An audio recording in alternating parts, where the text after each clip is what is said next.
Il y a des matins où le réveil sonne et où l'on se sent étrangement décalé. Pas fatigué, non, mais comme si la nuit avait été trop courte, ou peut-être trop longue, sans qu'on puisse vraiment mettre le doigt sur la raison. Ce matin-là, c'était différent. Le soleil filtrait déjà à travers les persiennes, d'une lumière pâle et incertaine, celle qui annonce l'aube, mais mon corps me disait que quelque chose n'allait pas. Une sorte de résonance sourde, une fausse note dans l'orchestre habituel de mon horloge interne. Je me suis levé, les gestes mécaniques du début de journée. La douche, le café, les infos du matin, un murmure lointain de la vie qui commence. Mais alors que je buvais ma première tasse, je me suis retrouvé à fixer la fenêtre. Le ciel, habituellement si prompt à s'éclaircir complètement à cette heure, semblait traîner. Comme si l'aube avait décidé de s'attarder, de prolonger son mystère. Une impression fugace que j'ai chassée d'un haussement d'épaule. Peut-être la météo, un voile de nuages persistant. La journée a commencé comme toutes les autres. Le trajet en bus, les visages familiers, l'agitation de la ville qui s'éveille. Au bureau, les emails s'accumulaient, les réunions s'enchaînaient. Mais au fil des heures, cette sensation d'étrangeté a commencé à s'épaissir. Le temps semblait s'étirer. Une tâche qui prenait d'habitude 1 heure en absorbait 20 minutes. Et l'horloge murale, avec son tic-tac régulier, semblait se moquer de moi. Midi est arrivé, puis est passé, et l'après-midi s'est déroulé avec une lenteur inédite. C'était comme si chaque minute contenait un peu plus de substance, un peu plus d'elle-même que d'habitude. Les conversations traînaient en longueur, les pauses café s'éternisaient. Mes collègues ne semblaient rien remarquer, plongés dans leurs écrans, mais moi, je sentais cette distorsion, cette viscosité nouvelle du temps. Je suis rentré chez moi, le soleil toujours étonnamment haut dans le ciel. Il était 18h, l'heure habituelle où les ombres s'allongent et où le crépuscule commence à teinter le monde. Mais là, la lumière était vive, presque celle d'un milieu d'après-midi d'été. Une lumière dorée, insistante, qui refusait de s'estomper. J'ai préparé mon dîner, l'ai mangé, et le soleil était toujours là, défiant toute logique. J'ai regardé ma montre, puis l'horloge murale, puis mon téléphone. Tous affichaient la même heure, 20h. Mais le monde extérieur criait 20h du matin, ou peut-être 14h, pas 20h du soir. Une anxiété sourde a commencé à monter. Ai-je dormi trop longtemps? Suis-je en train de perdre la tête? J'ai allumé la télévision, cherché les nouvelles. Rien. Les présentateurs parlaient de la politique, de l'économie, de la météo du lendemain, sans la moindre mention d'une anomalie. Leur voix était calme, leur visage serein. Était-il aveugle, ou étais-je le seul à percevoir ce changement insidieux? J'ai décidé de sortir, marcher, respirer l'air frais et voir si le monde réel confirmait ou infirmait ma folie naissante. Les rues étaient étrangement animées pour ce qui aurait dû être le début de la soirée. Des enfants jouaient encore au parc, des familles pique-niquaient sur les pelouses, des couples se promenaient main dans la main, leurs visages baignés de cette lumière interminable. Personne ne semblait perturbé, personne ne levait les yeux au ciel avec un air interrogateur. C'était comme si cette journée sans fin était la norme pour tout le monde, sauf pour moi. J'ai marché pendant ce qui m'a semblé être des heures, la lumière du jour refusant obstinément de céder la place à l'obscurité. Le soleil, un disque d'or persistant, glissait à peine vers l'horizon, comme s'il était retenu par une force invisible. J'ai fini par m'asseoir sur un banc, observant le ciel, le cœur battant d'une étrange combinaison d'émerveillement et de terreur. C'était magnifique, d'une certaine manière, cette prolongation inattendue de la lumière, mais aussi profondément dérangeant. Cela brisait les rythmes ancestraux, les certitudes les plus fondamentales, le jour et la nuit, le temps. Quand l'obscurité a finalement commencé à s'installer, ce fut avec une lenteur exaspérante. Ce n'était pas un crépuscule, mais une descente progressive et interminable dans la nuit, comme si le soleil luttait pour ne pas disparaître. J'ai regardé ma montre, minuit, mais l'ambiance était celle d'une fin d'après-midi qui s'étire. Les étoiles, quand elles sont apparues, l'ont fait avec une timidité inhabituelle, comme si elles n'étaient pas encore sûres d'avoir le droit d'être là. Je suis rentré chez moi, épuisé par cette journée sans fin, mais incapable de dormir. Mon corps était déphasé, mon esprit en ébullition. J'ai erré dans mon appartement, allumant et éteignant les lumières, cherchant une explication, un signe. Le silence de la nuit, qui aurait dû être profond et reposant, était perturbé par une nouvelle activité. Des lumières brillaient dans les appartements voisins, des bruits lointains de voix, de musique, de rire. Les gens ne dormaient pas, ou du moins, pas encore. J'ai passé ce qui m'a semblé être une éternité à fixer le plafond, à écouter les bruits de la ville qui refusaient de s'endormir. Le temps s'était dilaté, et avec lui, la perception même de l'existence. Chaque seconde s'étirait, chaque minute pesait de tout son poids. C'était comme si l'horloge de l'univers avait ralenti, imperceptiblement d'abord, puis de manière de plus en plus flagrante. Le monde entier était devenu un sablier géant, où les grains de temps s'écoulaient désormais avec une lenteur démesurée. Ce n'est qu'au petit matin, quand une aube timide a enfin commencé à poindre, une aube qui, elle aussi, a pris son temps pour s'installer, que j'ai compris. Ce n'était pas moi. Ce n'était pas une hallucination, ni une maladie. Le monde avait changé.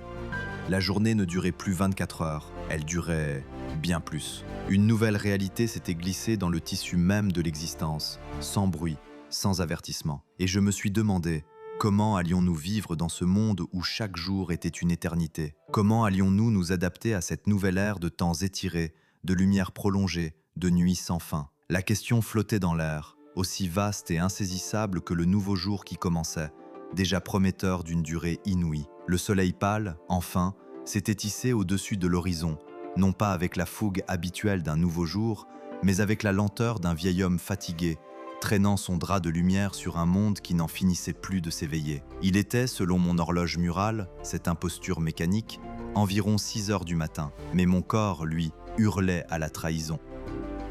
Il avait enduré une veillée qui s'était étirée sur un temps inouï, un temps qui avait avalé 2 nuits et un jour entier, sans que le compteur officiel n'en rende compte. Je me suis levé, l'esprit embrumé par une fatigue qui n'avait pas de nom. Ce n'était pas la lassitude d'une nuit blanche, mais une sorte d'épuisement cellulaire, une résonance sourde dans chaque fibre de mon être, comme si mes cellules elles-mêmes avaient dû s'adapter à une gravité temporelle nouvelle, plus dense, plus lourde. Le café, amer et fort, ne parvenait qu'à égratigner la surface de cette torpeur. Chaque geste me semblait ralenti, non par ma propre volonté, mais par une viscosité nouvelle de l'air, du temps lui-même. La ville, pourtant, semblait s'éveiller comme à l'accoutumée. Les bruits familiers des moteurs, des klaxons lointains, des pas pressés sur le trottoir, tout cela filtrait par ma fenêtre, un murmure constant et rassurant qui contrastait étrangement avec le chaos qui régnait dans ma tête. Étaient-ils tous devenus des somnambules, des automates insensibles à cette distorsion? Ou étais-je le seul à avoir été choisi ou maudit par cette anomalie cosmique? Je me suis préparé, machinalement, chaque action un effort conscient pour ne pas sombrer dans l'apathie. La douche, d'habitude vivifiante, me paraissait interminable, l'eau chaude caressant ma peau avec une lenteur exagérée, comme si chaque goutte mettait une éternité à glisser. En m'habillant, je me suis regardé dans le miroir. Mes yeux étaient cernés, le reflet d'un homme qui venait de traverser une épreuve indicible, un voyage hors du temps connu. Une angoisse froide me serrait la poitrine. Comment allais-je faire? Comment allions-nous faire? Le trajet en bus fut une nouvelle épreuve. Les visages autour de moi, plongés dans leur téléphone ou fixant le vide, ne trahissaient aucune altération. Leur corps semblait calé sur un rythme immuable, leurs expressions figées dans une normalité effrayante. Je cherchais un signe, un regard perdu, un bâillement trop profond, une hésitation dans un geste, mais rien. Ils étaient des horloges parfaitement réglées, ignorant le cataclysme temporel qui avait englouti notre monde. J'avais l'impression d'être un fantôme, un observateur invisible dans une pièce pleine de vivants. Au bureau, l'ambiance était la même. Les collègues arrivaient, saluaient, lançaient les machines à café. Les écrans s'allumaient, projetant leur lumière bleue sur des visages concentrés. Les emails s'accumulaient, des tâches s'amoncelaient. Tout était comme avant, et pourtant, tout était faux. Chaque minute passée devant mon écran était une heure, chaque heure une éternité. Je me suis forcé à travailler, à répondre, à simuler une productivité que je ne ressentais plus. Mon esprit était ailleurs, déphasé, cherchant à percer le voile de cette illusion collective. L'heure du déjeuner est arrivée. C'était un moment de répit, mais aussi de confrontation. Les discussions fusaient, légères et insouciantes.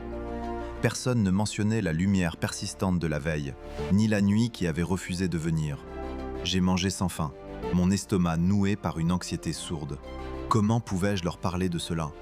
Comment pouvais-je leur dire que la veille, le soleil avait dansé dans le ciel jusqu'à ce qui aurait dû être le milieu de la nuit, et que cette matinée avait déjà l'épaisseur d'un après-midi? Ils me prendraient pour un fou, et l'idée, insidieuse, me rongeait. Peut-être l'étais-je. L'après-midi s'est déroulé avec une lenteur exaspérante. Le soleil, un disque d'or persistant, semblait s'être figé à une position d'éternel milieu de journée. Les ombres, si elles bougeaient, le faisaient avec une indolence que l'œil humain peinait à percevoir. Je regardais ma montre, puis l'horloge murale, puis le ciel. La dissonance était une torture. Mon esprit, habitué à la cadence implacable des 24 heures, se rebellait contre cette dilatation inouïe. La concentration était impossible. Les chiffres sur mon écran flottaient, les mots se brouillaient. Vers ce qui aurait dû être 18 heures, mes collègues ont commencé à plier bagages, leurs gestes dictés par une routine invisible mais implacable. « Bonne soirée, à demain !» résonnait dans le bureau. Des échos d'un monde qui n'existait plus pour moi. Je les regardais partir, un sentiment d'abandon m'envahissant. Pour eux, la journée de travail était terminée.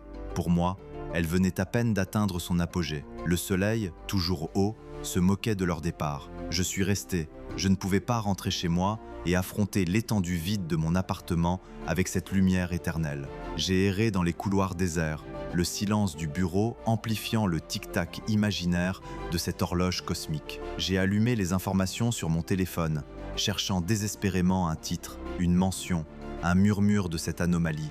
Rien. Le monde continuait sa course folle, ignorant le sablier géant qu'il était devenu. La lumière extérieure a commencé à prendre une teinte plus douce, plus dorée, comme une fin d'après-midi qui s'étire à l'infini. Il était, selon le calendrier humain, bien après 20 heures, puis 22 heures, puis minuit. Mais le ciel refusait de s'assombrir complètement. Il y avait cette lueur persistante à l'horizon, une promesse de crépuscule qui ne se tenait jamais entièrement. Les rues, normalement désertes à cette heure, étaient étrangement animées. Des familles se promenaient, des enfants jouaient encore dans les parcs sous cette lumière irréelle. Des terrasses de café étaient bondées, les rires et les conversations portant loin dans l'air immobile. C'était une fausse nuit, une parodie de soirée. J'ai marché, sans but, à travers la ville. Chaque pas était un effort. Mon corps me suppliait de dormir, mes yeux brûlaient. Mais l'idée de m'allonger dans le noir, un noir qui n'était même pas un vrai noir, était insupportable. J'avais besoin de comprendre, de voir jusqu'où cette folie irait. Les lampadaires s'allumaient, inutiles, sous le voile laiteux du ciel. Les enseignes lumineuses clignotaient, des phares de voitures passaient, créant des traînées lumineuses dans cette lumière persistante. Je suis passé devant un cinéma. La séance de 22 heures venait de commencer, mais il était évident que l'heure n'avait plus aucune signification. Des couples sortaient d'un restaurant, des jeunes se dirigeaient vers des bars. Tout le monde semblait avoir ajusté ses activités à cette nouvelle durée, sans même le savoir. Ou peut-être le savait-il, mais refusait-il de l'admettre? Étaient-ils tous complices d'un déni collectif, une sorte de pacte silencieux pour préserver la normalité à tout prix? L'aube, la vraie, est venue. Non pas celle que mon horloge indiquait, mais celle que le ciel, après une attente interminable, a finalement daigné laisser apparaître. Le soleil, après avoir lutté pour ne pas disparaître entièrement, a entamé sa nouvelle ascension, tirant un voile de lumière fraîche sur une ville qui avait à peine eu le temps de se reposer. J'étais dehors depuis ce qui me semblait être une éternité. Mes jambes étaient lourdes, ma tête vide, mais une nouvelle compréhension, froide et lucide, s'était installée en moi. Ce n'était pas seulement une journée de 100 heures, c'était une vie de 100 heures.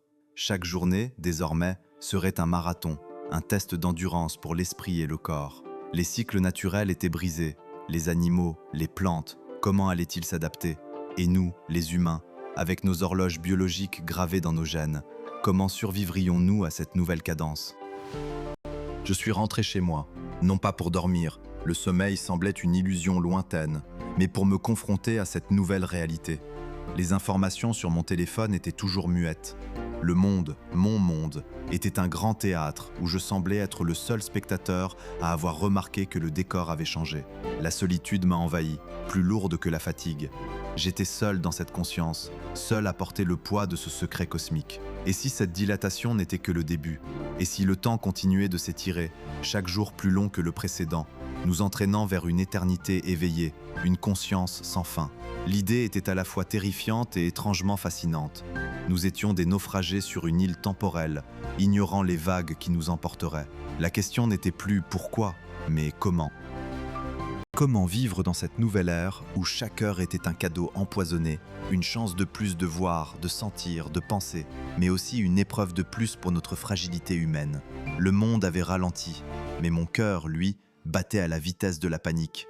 Une fausse note dans l'orchestre du temps distendu. Le deuxième jour s'était achevé dans une sorte de stupeur engourdie, mon corps hurlant au repos, tandis que le soleil, ce disque d'or inépuisable, s'accrochait encore aux cimes des immeubles, défiant toute logique astronomique. J'avais erré dans mon appartement, la lumière pâle et insistante de cette fin de journée sans fin filtrant à travers les rideaux tirés, une fausse promesse de crépuscule. La ville, sous cette clarté prolongée, ne s'était jamais vraiment endormie. Les bruits lointains du trafic persistaient. Les sirènes occasionnelles déchiraient le silence qui aurait dû être celui de la nuit profonde. Mon esprit, tel un moteur surchauffé, tournait à vide, rejouant en boucle les scènes de cette journée démesurée, cherchant une faille, un indice, une confirmation que je n'étais pas le seul à naviguer dans ce courant temporel altéré. Mais il n'y avait rien, que des visages indifférents, des conversations banales, l'horloge murale de la cuisine qui continuait sa danse trompeuse, imperturbable. Je m'étais effondré sur mon lit, non pas par fatigue physique d'une journée de travail, celle-ci n'avait été qu'une parenthèse surréaliste, mais par l'épuisement psychique d'avoir vécu 2 fois plus de temps que mon cerveau n'était programmé pour en supporter. Le sommeil vint comme une planche de salut, une évasion illusoire de cette réalité étirée. Mais même dans le noir de ma chambre, les paupières closes, je sentais la pression du temps. Chaque minute de sommeil me semblait durer des heures, et chaque heure une éternité. Mon corps, ou peut-être mon âme, résistait à l'idée de se laisser aller, comme s'il craignait de manquer un événement crucial, un ajustement soudain qui ramènerait le monde à son rythme normal. Lorsque mes yeux s'ouvrirent à nouveau, c'était le même pâle matin incertain, ou du moins ce qui en tenait lieu. La lumière qui filtrait était d'une clarté laiteuse, douce et sans ombre, comme si le soleil avait décidé de ne jamais vraiment s'éloigner, de simplement moduler son intensité. Mon réveil indiquait 7 heures. Un nouveau jour, un 3e jour, venait de commencer selon les conventions humaines. Mais mon corps, lui, criait que la veille n'était pas achevée, qu'il avait traversé un purgatoire temporel dont il n'était pas sorti indemne. Une faim sourde me tordait l'estomac, mais mes muscles étaient lourds, mes articulations douloureuses, comme si j'avais couru un marathon sans fin dans les couloirs du temps. Le miroir me renvoya l'image d'un étranger. Des cernes profonds creusaient mes yeux, mes traits étaient tirés, ma peau d'une pâleur cadavérique. Mes yeux, en revanche, brillaient d'une acuité presque fiévreuse, d'une hypervigilance née de l'isolement. J'étais un veilleur, le seul sentinelle d'une anomalie cosmique, condamné à observer le déroulement d'une pièce dont j'étais le seul spectateur conscient. La pensée me traversa, froide comme une lame. Et si ce n'était pas le temps qui s'était dilaté, mais ma perception qui s'était ralentie, et si le monde continuait à son rythme effréné, et que moi seul étais tombé dans une sorte de stase, un ralenti permanent. L'idée était plus terrifiante encore, car elle signifiait une folie solitaire, un exil définitif de la réalité partagée. Je me forçais à suivre la routine. La douche fut un acte mécanique, l'eau chaude, une caresse trompeuse qui ne parvenait pas à dissiper la lourdeur de mon esprit. Chaque mouvement était décomposé, ralenti, comme si l'air lui-même avait gagné en densité. Le café, amer et fort, n'eut qu'un effet limité sur le brouillard qui enserrait mes pensées. Les informations à la radio débitaient leur flot habituel de nouvelles mondaines et de crises lointaines. Pas un mot sur le soleil qui refusait de se coucher, sur les nuits fantômes, sur l'absurdité palpable d'un temps qui s'étirait comme une gomme mâchée. C'était comme si un voile invisible recouvrait la conscience collective, ou comme si les autres avaient une capacité d'adaptation à l'aberration que je n'avais pas. Sortir de l'appartement fut une épreuve. La ville, sous cette lumière incertaine de ce qui était censé être un matin, semblait figée dans une attente. Les passants marchaient à leur rythme habituel, leur visage exprimant les préoccupations triviales du quotidien. Les bus s'arrêtaient et repartaient avec une ponctualité dérisoire. J'observais les enfants se rendant à l'école, leur rire cristallin perçant l'air, insouciants de la farce temporelle qui se jouait autour d'eux. Comment pouvaient-ils ne pas le sentir ? Ne pas voir cette lumière qui persistait, cette énergie qui ne faiblissait jamais vraiment. Leurs horloges biologiques, leur rythme circadien étaient-ils si malléables, si aveugles à la vérité ? Au bureau, l'atmosphère était la même. Les collègues discutaient des dossiers en cours, de leur week-end passé ou à venir, de la météo. Cette météo d'une clarté constante qui ne laissait jamais vraiment place à l'obscurité. Les emails s'accumulaient, des tâches urgentes réclamaient mon attention.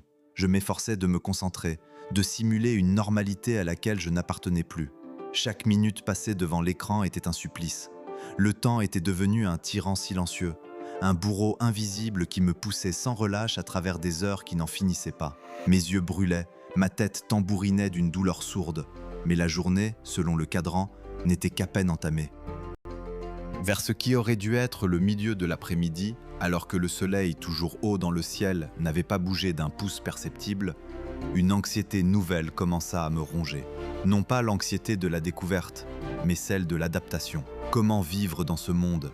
Comment manger, dormir, aimer, travailler, lorsque chaque jour est un marathon, chaque nuit une chimère? La faim me tenaillait, mais l'idée de manger à des heures si décalées par rapport à mon horloge interne me répugnait. Mon corps était une cacophonie de signaux brouillés. Je me suis levé de mon bureau, prétextant une pause. J'ai marché jusqu'à la fenêtre, observant la ville qui s'étirait sous cette lumière éternelle. Les ombres, si elles existaient, étaient longues et paresseuses, comme des créatures endormies. Les voitures passaient, des éclats de métal sous le soleil persistant. Je me suis senti déconnecté, une entité flottant au-dessus de sa propre vie, observant le spectacle absurde d'une humanité inconsciente. La pensée de l'impact sur la nature m'a alors frappé avec la force d'un coup de poing. Les animaux, les plantes, leur cycle de vie, étaient-ils également aveugles à cette distorsion? Les oiseaux continuaient-ils à chanter à l'aube conventionnelle, les fleurs à s'ouvrir et à se fermer selon des rythmes qui n'existaient plus? Ou étaient-ils, eux aussi, plongés dans cette léthargie temporelle, s'adaptant sans le savoir à ce nouveau régime de lumière et d'obscurité? La journée de travail s'acheva enfin, non pas par l'arrivée du soir, mais par la convention sociale. Mes collègues pliaient bagages, se souhaitant une bonne soirée, avec une légèreté qui me semblait obscène. Pour eux, le jour avait été normal, épuisant peut-être, mais normal. Pour moi, il avait été un abîme. Je suis rentré chez moi, le cœur lourd et l'esprit embrumé. Le soleil était toujours là, un gardien stoïque et impitoyable. Il n'y avait pas de crépuscule, pas de ces teintes orangées et violettes qui annoncent la fin et la promesse du repos. Juste une lente, inexorable transition vers une lumière plus douce, plus diffuse, qui ne s'éteignait jamais vraiment. J'ai préparé un repas sans saveur, chaque bouchée une obligation plutôt qu'un plaisir. La télévision diffusait des divertissements insipides, des publicités pour des produits dont l'utilité me semblait dérisoire face à l'énormité de ce qui se passait. J'ai essayé de lire, mais les mots dansaient sur la page, mon esprit trop fatigué pour en saisir le sens. La solitude, qui avait été une simple sensation d'isolement, s'était muée en une prison glaciale. J'étais seul dans cette conscience, seul à porter le poids de cette vérité insoutenable. La nuit arriva comme la veille, non pas par l'obscurité, mais par une diminution progressive de la lumière, une sorte de pénombre persistante qui laissait les contours du monde visibles. Le silence s'épaissit, mais il était ponctué par les bruits sourds d'une ville qui ne dormait plus complètement. Des phares de voitures passaient encore, des pas résonnaient parfois dans la rue, des éclats de voix lointains brisaient la quiétude. Je me suis allongé, mais le sommeil était devenu un luxe inaccessible. Mon corps était épuisé, mais mon esprit refusait de lâcher prise, comme s'il craignait de ne jamais se réveiller si je me laissais aller trop profondément. Les heures s'écoulaient, lentes, interminables, chaque tic-tac de mon horloge interne résonnant comme un marteau sur une enclume. J'ai passé ce qui me semblait être une éternité à fixer le plafond, à écouter mon cœur battre, à sentir le sang circuler dans mes veines, à percevoir chaque détail de mon existence physique avec une acuité douloureuse. Le temps s'était étiré à un point tel qu'il était devenu une entité palpable, une force invisible et oppressante. Ce n'était plus un simple paramètre de la vie, mais la vie elle-même, une substance visqueuse et infinie dans laquelle j'étais englué. Je ne savais pas combien d'heures s'étaient écoulées depuis le matin de ce 3e jour, mais je savais que c'était bien plus que ce qu'un être humain était censé endurer. La question de l'origine de ce phénomène continuait de me hanter, une mélodie dissonante dans le vacarme de mes pensées. Était-ce une anomalie cosmique? Une expérience ratée? Une punition divine? Ou simplement un basculement imperceptible de la réalité, une modification fondamentale des lois de la physique que seule ma conscience, pour une raison inconnue, avait la capacité de percevoir. Le monde était un livre ouvert dont j'étais le seul à pouvoir déchiffrer les nouvelles pages. Mais les mots étaient écrits dans une langue que je ne comprenais pas encore. Alors que la lumière commençait, à nouveau, à s'intensifier très lentement à travers mes rideaux, annonçant l'aube d'un 4e jour, ou peut-être la continuation du 3e, comment savoir, une nouvelle émotion, étrange et inattendue, commença à poindre. Une forme d'acceptation, teintée d'une mélancolie profonde. Je n'étais pas fou, j'étais simplement le témoin. Le témoin d'une transformation silencieuse, invisible à la majorité, mais d'une ampleur inouïe. Le monde n'avait pas changé, c'était le temps qui l'avait fait, et avec lui, ma place dans l'univers. J'étais devenu un anachronisme vivant, un homme hors du temps, condamné à errer dans une journée sans fin, à observer l'humanité danser sur une mélodie dont elle n'entendait pas la distorsion. Et la question la plus pressante n'était plus pourquoi, mais comment continuer à vivre.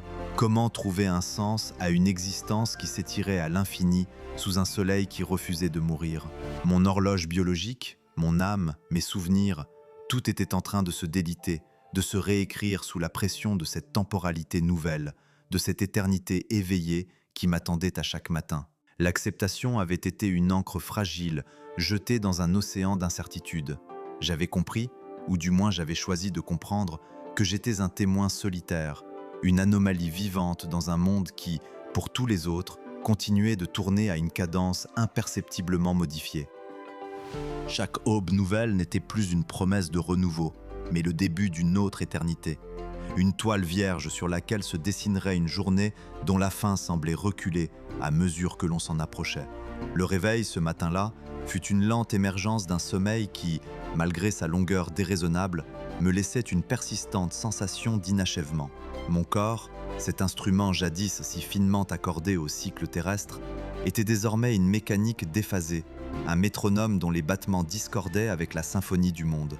Une lourdeur insidieuse s'accrochait à mes membres, un voile de fatigue qui refusait de se dissiper, même après ce qui devait correspondre à des dizaines d'heures de repos selon l'ancienne horloge. Les draps semblaient retenir l'empreinte de ce long sommeil, comme si le temps lui-même s'était épaissi autour de moi, me retenant prisonnier d'une substance visqueuse. La lumière du jour filtrait à travers les rideaux, mais elle portait une qualité étrange, une clarté trop pâle pour le milieu de la matinée, trop vive pour l'aube véritable. Elle n'avait pas la franchise mordante des premières heures, ni la douceur dorée du milieu de journée.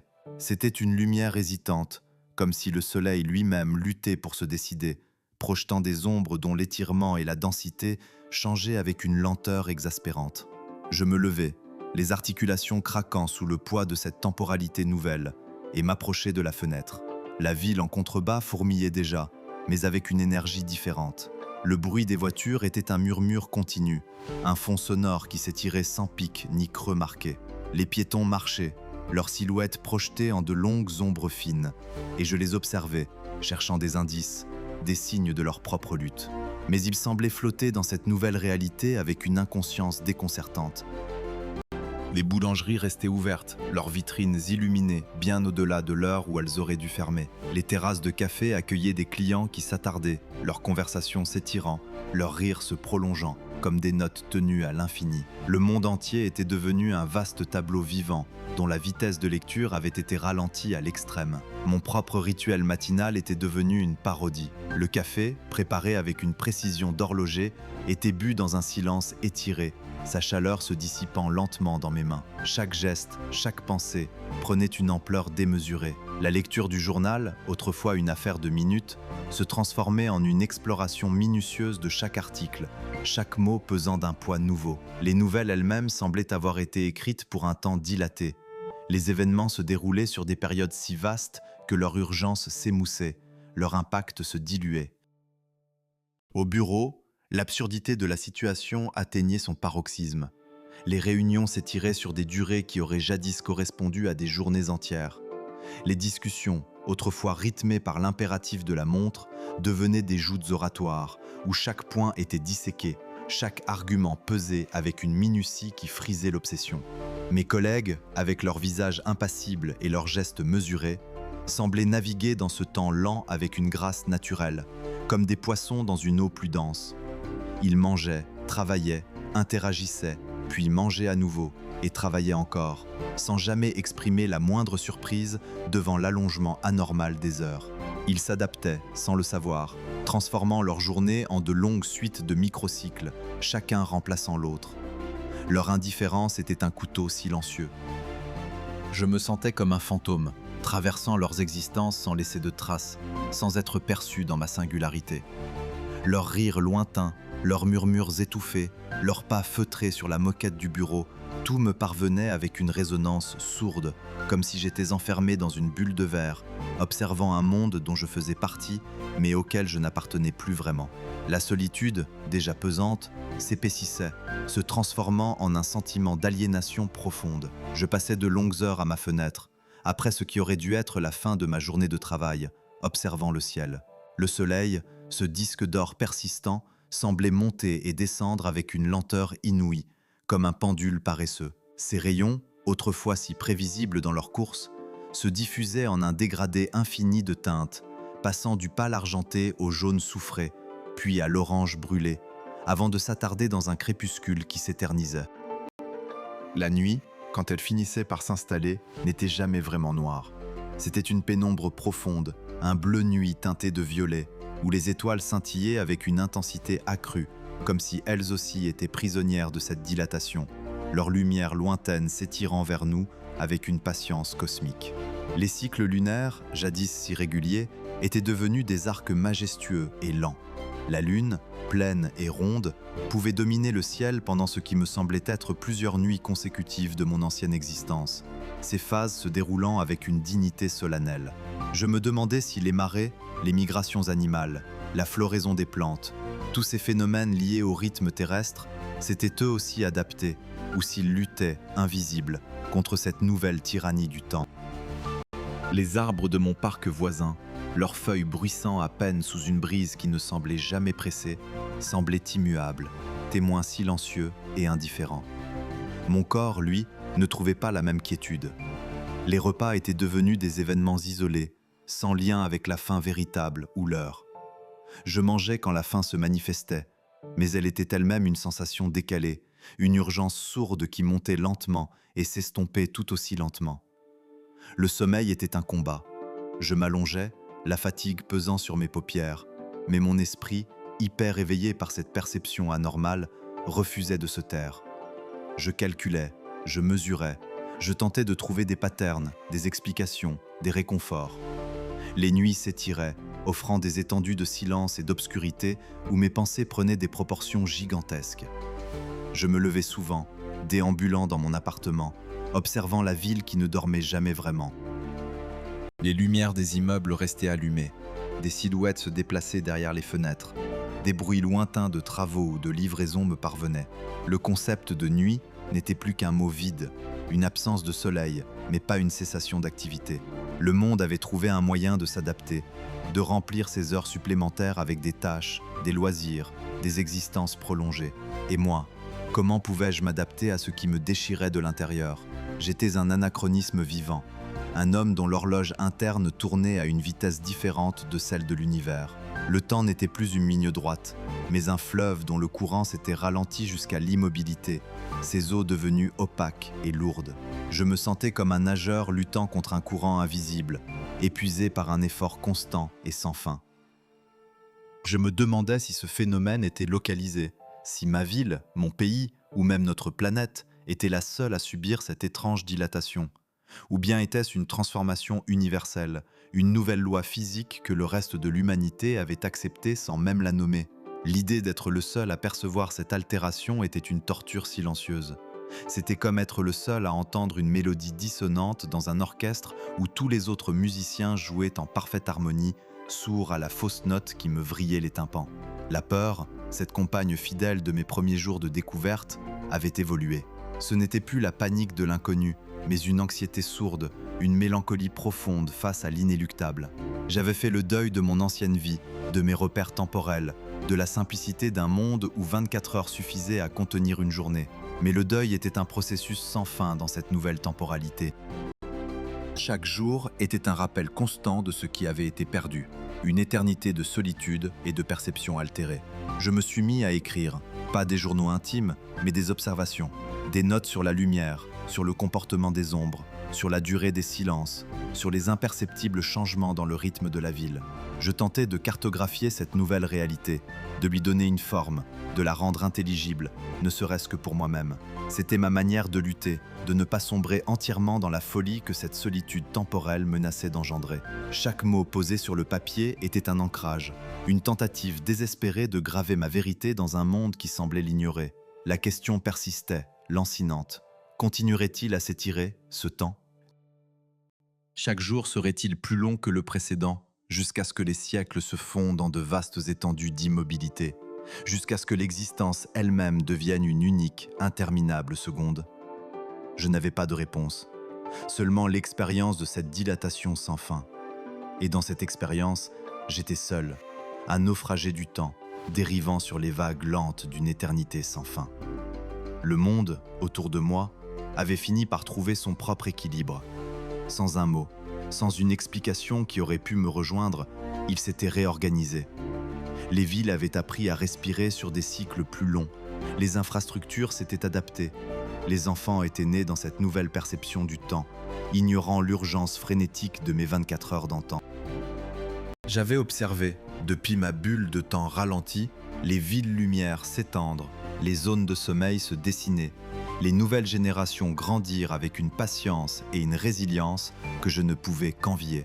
Les chapitres de l'humanité s'étaient tournés, mais je restais bloqué sur une page, un anachronisme vivant, témoin silencieux d'une évolution que je ne pouvais rejoindre.